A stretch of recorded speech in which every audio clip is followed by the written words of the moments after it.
9 février 1902. Jésus se met à la disposition de Louisa.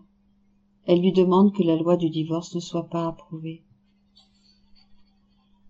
Ce matin, mon très doux Jésus est venu et m'a fait participer à ses souffrances en abondance, tellement que je me sentais comme si j'allais mourir. Pendant que je me sentais ainsi, Jésus béni, attendri et touché de me voir souffrir, entra dans mon intérieur et, croisant les bras, il me dit « Ma fille, puisque tu as été à ma disposition pour souffrir, en retour, moi aussi je me mets à ta disposition. Dis-moi ce que tu veux que je fasse.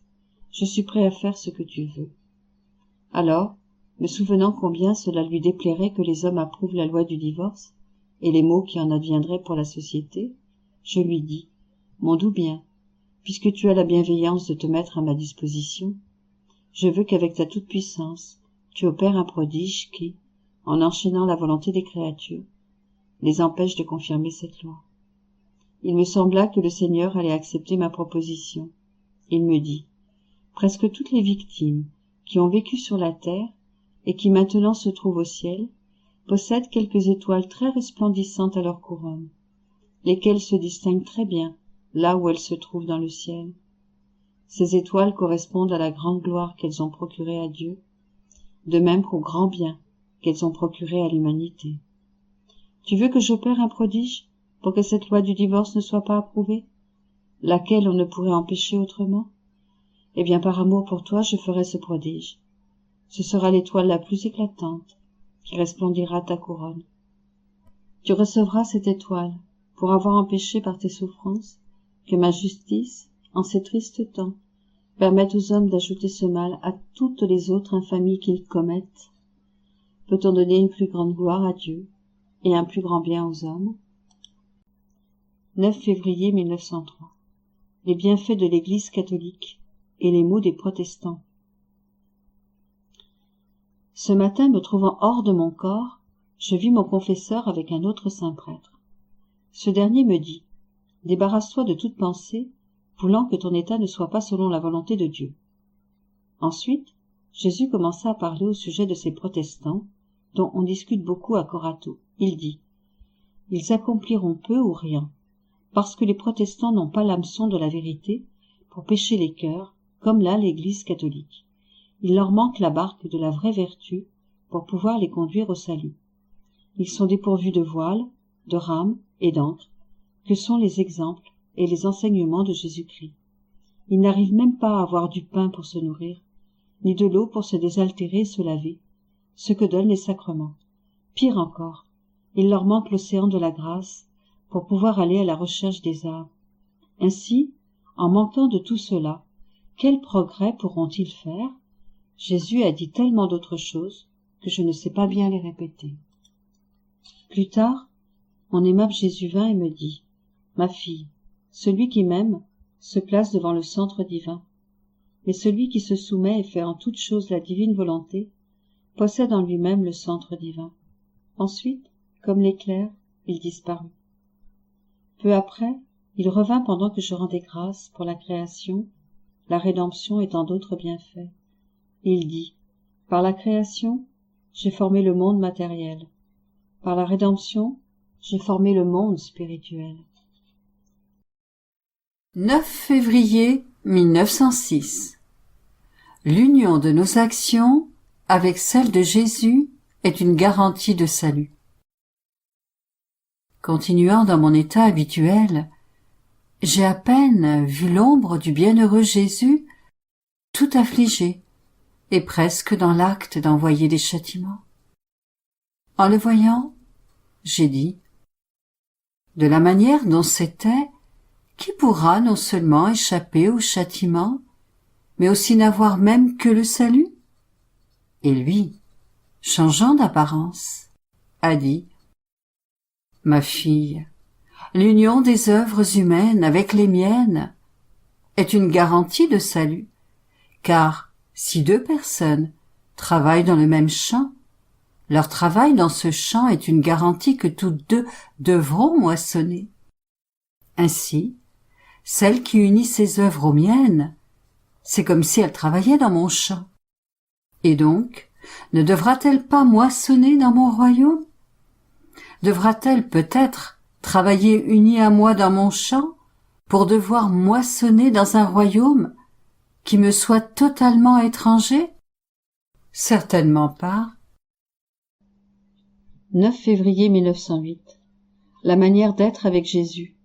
Nécessité de l'amour. Après la communion, je disais, Seigneur, tiens-moi toujours serré sur toi, parce que je suis trop petite, et que, étant si petite, je pourrais me perdre. Il me répondit, je veux t'enseigner la manière d'être avec moi. Premièrement, tu dois entrer en moi, te transformer en moi et prendre pour toi ce que tu trouves en moi. Deuxièmement, quand tu te seras rempli de moi complètement, sors à l'extérieur et opère en coopération avec moi, comme si toi et moi ne faisions qu'un, de telle manière que si je bouge, tu bouges aussi, et si je pense, tu penses à la même chose que moi. En d'autres mots, tout ce que je fais, tu le fais toi aussi. Troisièmement, avec ces actes que nous avons faits ensemble, retire-toi pendant un instant, rends-toi au milieu des créatures, et donne à tous et à chacun toutes les choses que nous avons faites ensemble. Donne ma vie divine à chacun. Immédiatement après, reviens en moi pour me donner au nom de tous toute la gloire qu'ils doivent me donner. Prie, exauce-les, répare, aime, oh oui, aime-moi pour tous, rassasie-moi d'amour. En moi, il n'y a aucune passion. Cependant, s'il pouvait y en avoir une, ce serait l'amour. En fait, l'amour en moi est plus qu'une passion. C'est ma vie. Et si les passions peuvent être détruites, ma vie ne le peut pas. Vois combien il m'est nécessaire d'être aimé. Donc aime-moi, aime-moi. 9 février 1919. Mission spéciale confiée à la Céleste Mère, à Louisa et à d'autres âmes. Je poursuis sur ce que j'ai écrit le 29 janvier. Je disais à mon doux Jésus, comment est-il possible que je sois le deuxième maillon de jonction avec ton humanité? Il y a des âmes qui te sont si chères que je ne mérite même pas d'être sous leurs pieds. Il y a d'abord ton inséparable maman, qui occupe la première place à tout point de vue. Il me semble, mon doux amour, que tu veux blaguer avec moi. Quoi qu'il en soit, pour la plus cruelle déchirure de mon âme, je suis contrainte, par la sainte obéissance, à mettre cela sur papier. Mon Jésus, vois mon martyr. Pendant que je disais cela, mon toujours aimable Jésus me dit en me caressant, ma fille, pourquoi t'inquiéter? N'est-ce pas mon habitude de prendre de la poussière et d'en former de grands prodiges de grâce? Tout l'honneur est pour moi. Plus le sujet est faible et petit, plus je suis glorifiée. Ma mère, quant à elle, n'a pas le second rôle dans mon amour, dans ma volonté, mais forme un unique maillon avec moi. Toutes les âmes me sont très chères, mais cela n'exclut pas que j'en choisisse l'une ou l'autre pour une haute fonction et à qui je veux donner la sainteté nécessaire pour vivre dans ma volonté.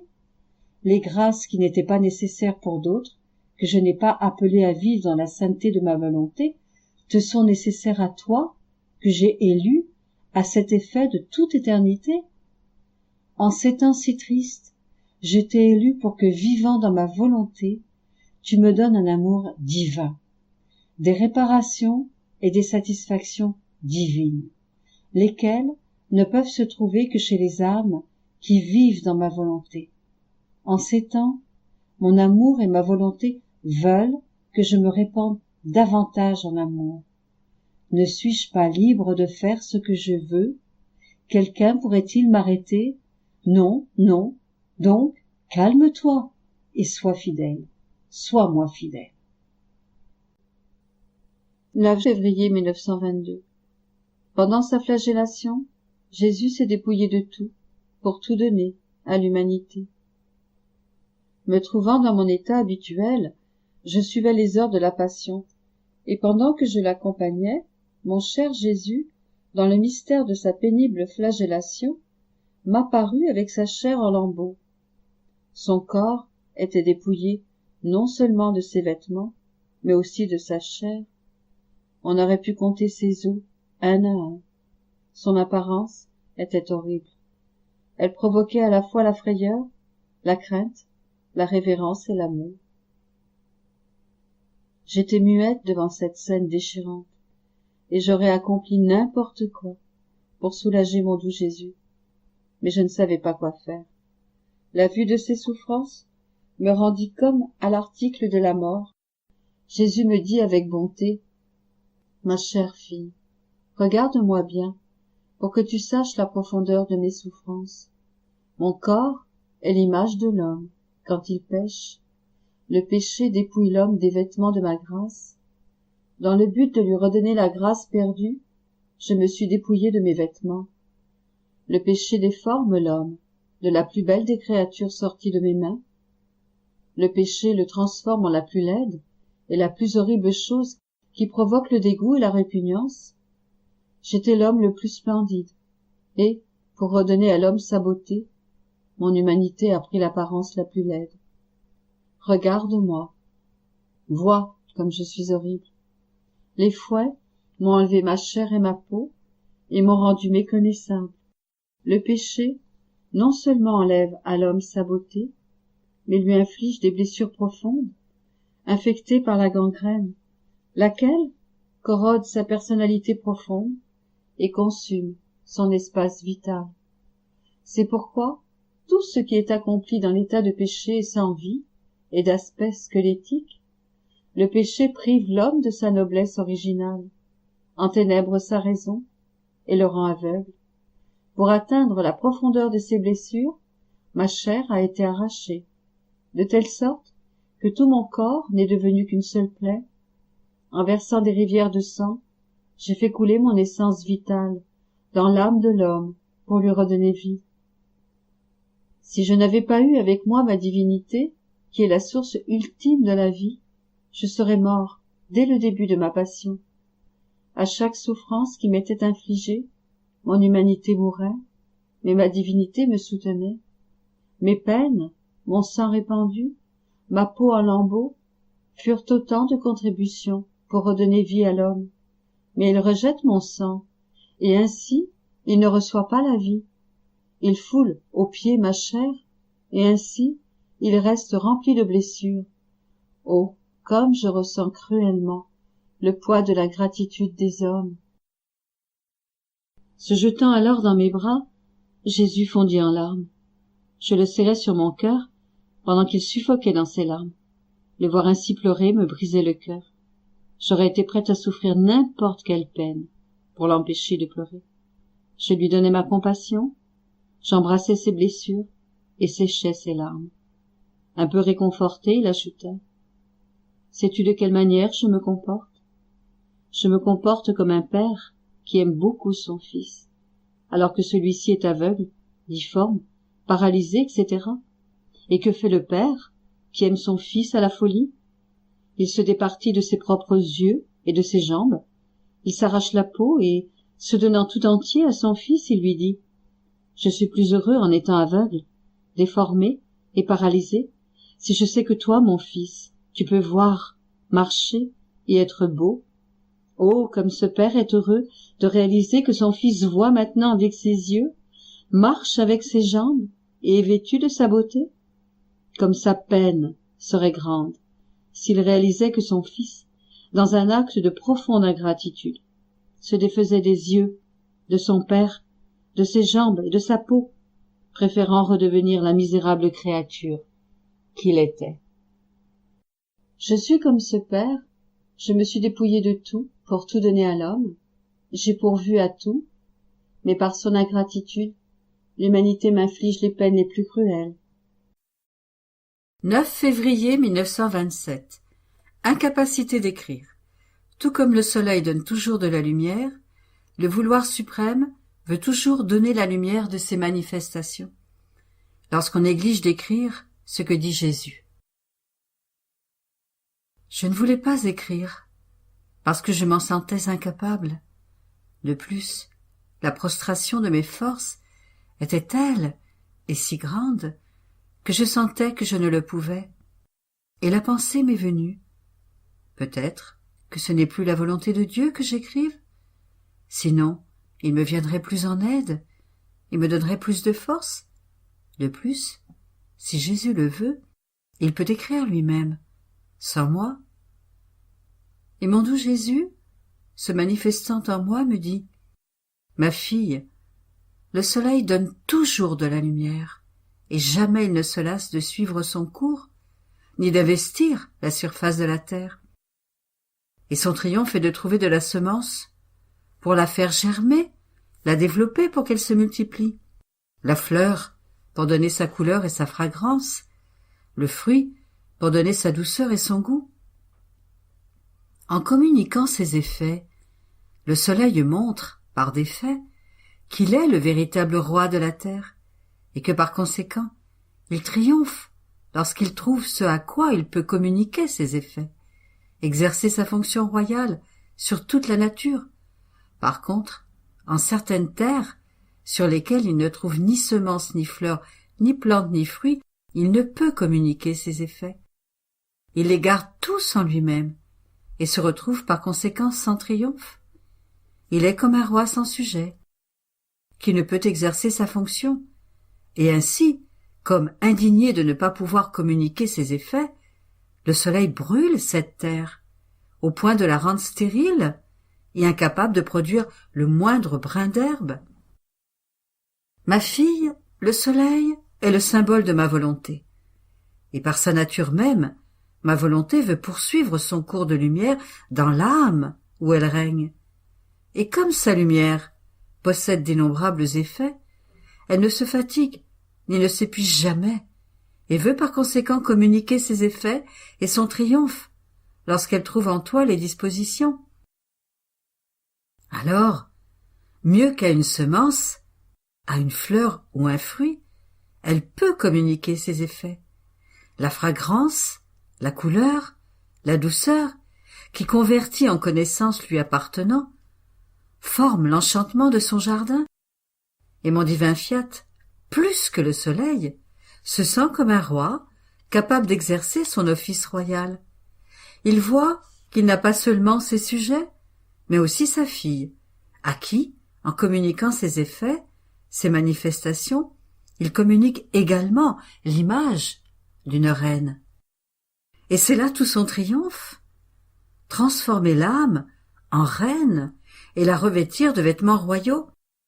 Et puisque toutes mes manifestations sur le Fiat suprême formeront le nouveau jardin des enfants de mon royaume, il veut toujours placer ses effets en toi, avec sa lumière pour la rendre riche et luxuriante de toutes les espèces de fleurs, de fruits et de plantes célestes, de telle sorte que, attirés par la variété de tant de beautés, tous en seront enchantés et s'efforceront de vivre dans mon royaume. S'il te manquait les dispositions pour recevoir les communications des effets du soleil de ma volonté et de les mettre en ordre afin de les écrire pour faire connaître le bien qu'elle contient et ses prodiges inouïs, ma volonté agirait comme le soleil. Elle te brûlerait et tu deviendrais comme une terre stérile et infertile. De plus, comment puis-je écrire seul, sans toi?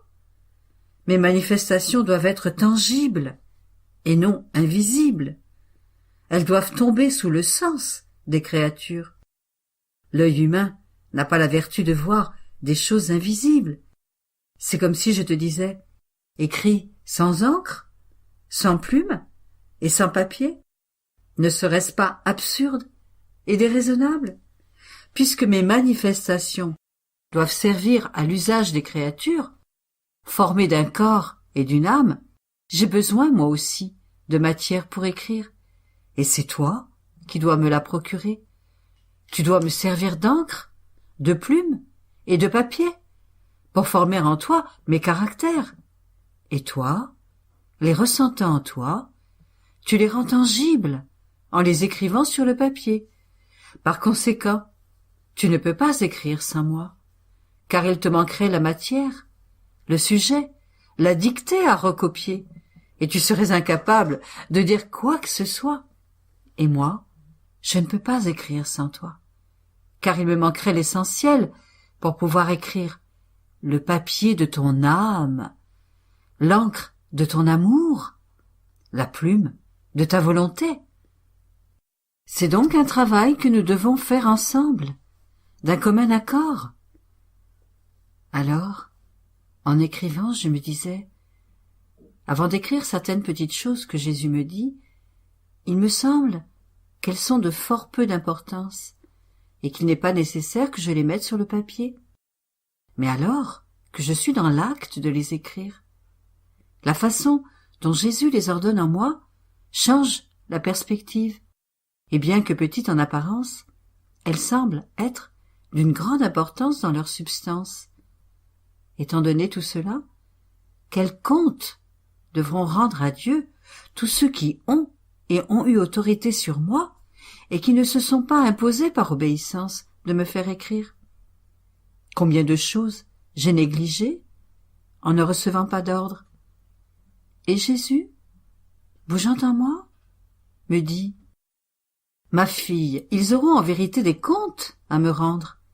S'ils croyaient que c'était moi, le compte sera très strict, parce que croire que c'est moi et ne pas tenir compte d'une seule de mes paroles, c'est comme s'ils voulaient faire obstacle à une mère de bien pour les créatures. Parce que ma parole vient toujours de la force de ma puissance créatrice. En fait, j'ai prononcé un fiat dans la création, et j'ai étendu des cieux constellés d'innombrables millions d'étoiles, un autre fiat, et j'ai formé le soleil. Je n'ai pas prononcé 20 mots pour former tant de choses dans la création, mais un seul fiat m'a suffi. Ma parole contient toujours sa puissance créatrice, et ni toi, ni personne ne peut savoir si ma parole est dirigée pour former un ciel, une étoile, une mer, un soleil pour les âmes. Par conséquent, ne pas en tenir compte et ne pas la présenter aux créatures, c'est comme me retourner ce ciel, ce soleil, ces étoiles et cette mer, alors qu'il pourrait faire tant de bien aux créatures. Et le tort qui s'ensuivrait serait imputé à celui qui, faute de prendre en considération ma parole, l'a étouffée en moi. Par ailleurs, s'ils ne croient pas que c'est moi, c'est encore pire, car ils sont alors aveugles au point de ne pas avoir les yeux pour voir le soleil de ma parole. Et l'incrédulité mène à l'obstination et à la dureté de cœur, alors que la croyance adoucit le cœur, dispose à être gagné par la grâce et à recevoir la vue pour comprendre mes vérités. 9 février 1928. L'enfant Jésus et Marie fuient en Égypte. Dans son humanité, Jésus enfermait en lui tout ce qui pouvait être fait de bien par toutes les générations. Il ajouta le bien qui manquait pour leur donner la vie divine et rassembla tous les maux pour les consumer en lui-même. Afin de préparer mon royaume pour les créatures, tu dois en clore tout ce qui est sain et bon, consumer par la souffrance tous les maux, de sorte que la vie de ma divine volonté puisse renaître parmi les créatures. Louisa est l'écho de Jésus, en qui il place le dépôt, d'où le royaume de son fiat doit surgir. Si j'ai permis à l'ennemi infernal de pénétrer en Éden, je ne lui permettrai pas de mettre le pied dans le royaume du fiat. Tout est prêt pour le royaume du fiat.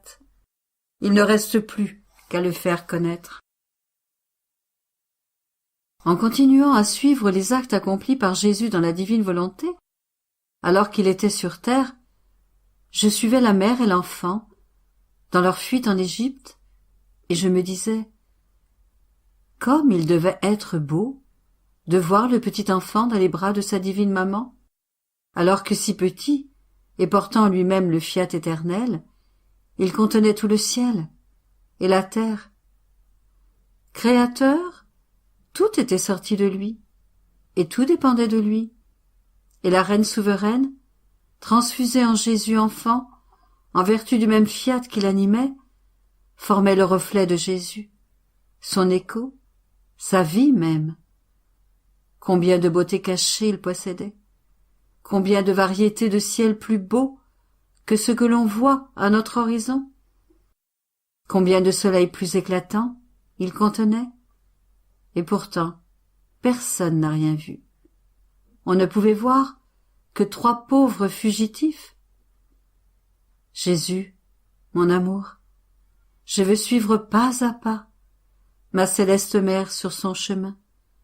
Je veux animer les brins d'herbe, les atomes de terre, et vous faire sentir sous vos pieds mon « je vous aime ».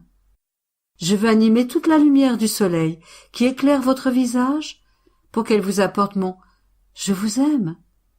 Tous les souffles du vent, toutes ces caresses pour vous dire « je vous aime ». C'est moi qui, dans votre fiat, vous apporte la chaleur du soleil pour vous réchauffer, les souffles du vent pour vous caresser, son murmure pour vous parler et vous dire « cher petit enfant, fais connaître à tous ta divine volonté, fais-la sortir de ta petite humanité, afin qu'elle règne et forme son royaume parmi les créatures. » Mais mon esprit se perdait en Jésus, et ce serait trop long si je voulais tout dire. Et Jésus, mon seul bien, se manifesta en moi et me dit « Ma fille, ma maman et moi, nous étions comme 2 enfants jumeaux, car nous n'avions qu'une seule volonté qui nous donnait la vie. Le divin fiat mettait nos actes en commun de telle sorte que le Fils était le reflet de sa maman, et la maman le reflet de son Fils. Le royaume de la divine volonté avait ainsi toute sa force et régnait parfaitement sur nous. Dans notre fuite en Égypte, nous faisions traverser ces régions par la divine volonté, et nous ressentions sa grande peine de ne pas régner dans les créatures. Et en regardant les siècles, nous avons ressenti la grande joie de son royaume, qui allait se former parmi elles. Oh, que tes refrains, répétés dans le vent, le soleil, l'eau et sous nos pieds, je vous aime, que votre règne arrive, nous parvenaient avec joie sur les ailes de notre fiat. C'est notre propre écho que nous entendions en toi. Nous ne voulions rien d'autre que voir la divine volonté régner et faire la conquête de tous. Et depuis ce temps, nous aimions notre petit enfant, qui ne voulait et ne demandait pas autre chose que ce que nous voulions. Je continuais à penser à tout ce que mon doux Jésus avait fait lorsqu'il était sur la terre, et il ajouta « Ma fille, lorsque je suis venu sur la terre, j'ai regardé tous les âges, passé, présent et futur, pour réunir dans mon humanité tout ce qui pouvait être fait de bien et de bon par toutes les générations, pour y mettre le sceau et la confirmation du bien. Je n'ai rien détruit de ce qui était bon. Je voulais l'enclore en moi afin de lui donner la vie divine, et en ajoutant le bien qui manquait et que j'ai accompli pour compléter tout le bien des créatures humaines, je me suis transporté sur les ailes des âges vers les créatures humaines pour donner à chacune mon œuvre complète.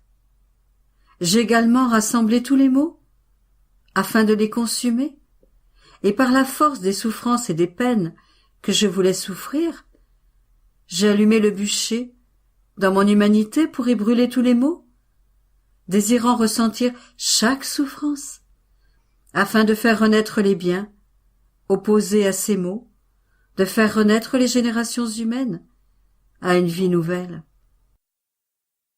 Et puisque moi, en formant tous les remèdes possibles et imaginables pour tous les racheter, afin de les disposer à recevoir le grand bien du règne de ma volonté parmi eux, j'ai tout accompli, tout souffert et tout consumé. Il te faut toi aussi, afin de préparer mon royaume pour les créatures, enclore tout ce qui est bon et sain, et par tes souffrances, consumer tous les maux pour que la vie de ma divine volonté renaisse parmi les créatures. Tu dois être mon écho, dans lequel je dois placer le dépôt, d'où doit s'élever le royaume de mon fiat. Suis-moi pas à pas, et tu sentiras la vie, le battement, le bonheur de ce royaume que j'ai en moi, et qui veut sortir, afin de régner parmi les créatures. Et mon amour pour ce royaume est si grand, que si j'ai permis que l'ennemi pénètre dans le jardin d'Éden, je ne lui permettrai pas de mettre le pied dans l'Éden du royaume de mon fiat. Ainsi, je lui ai permis de m'approcher dans le désert pour l'affaiblir et le chasser, afin qu'il n'ose y pénétrer. Ne vois-tu pas combien ta présence terrorise l'ennemi et le met en fuite pour ne pas te voir? C'est la force de ma victoire qui le précipite. Et se sentant troublé, il s'enfuit. Tout est prêt pour le royaume de mon fiat. Il ne reste plus qu'à le faire connaître.